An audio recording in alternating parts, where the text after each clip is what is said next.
Hello అండి అందరికీ. Welcome to my channel దేవి శ్రీనివాస్. అందరికీ నమస్కారం అండి. ఈ వినాయక చవితి మొదలుకొని ఈ గణపతి నవరాత్రులు అన్ని రోజులు మేము ఒక్కొక్క రోజు ఒక్కొక్క కలర్ అందరం ఒకటే కలర్ వేసుకొని మా కాలనీలో ఉన్న గణపతి మండపానికి వెళ్ళి అందరం కలిసి లలితా పారాయణం చేస్తాం. డైలీ ప్రసాదాలు కూడా తీసుకొస్తారు అందరూ.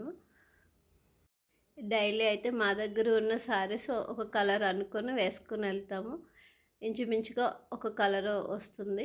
లాస్ట్ రోజుకైతే అందరం కలిసి డబ్బులు వేసుకుని ఒకటే కలర్ శారీస్ తీసుకుని నిమజ్ఞానికి వేసుకుంటాం. నిమజ్జనం రోజైతే ఉట్టి కొట్టం, లడ్డూ పాట అన్నీ ఉంటాయి కదా. ఆ రోజైతే అందరం ఒకటే శారీస్ ముందుగానే తీసుకొని అవే వేసుకుంటాం. ఈ 11 రోజులు కట్టుకున్న శారీస్ అన్నీను.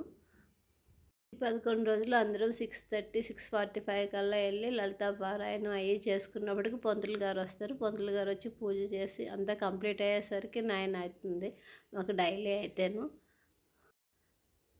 మాకు ఈ 11 రోజుల్లో ఒకరోజు కుంకుమ పూజ, ఫ్రైడే వచ్చిన రోజు, ఇంకా సండే వచ్చిన రోజు గణపతి హోమం వేస్తారు. అన్నదానం కూడా అదే రోజు ఉంటుంది.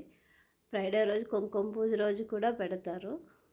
ఈ గణపతి పూజలు అనేవి మాకు చాలా అంటే చాలా బాగా జరిగాయి 11 రోజులు. వీడియో నచ్చితే లైక్, షేర్ అండ్ సబ్స్క్రైబ్ చేసుకోండి.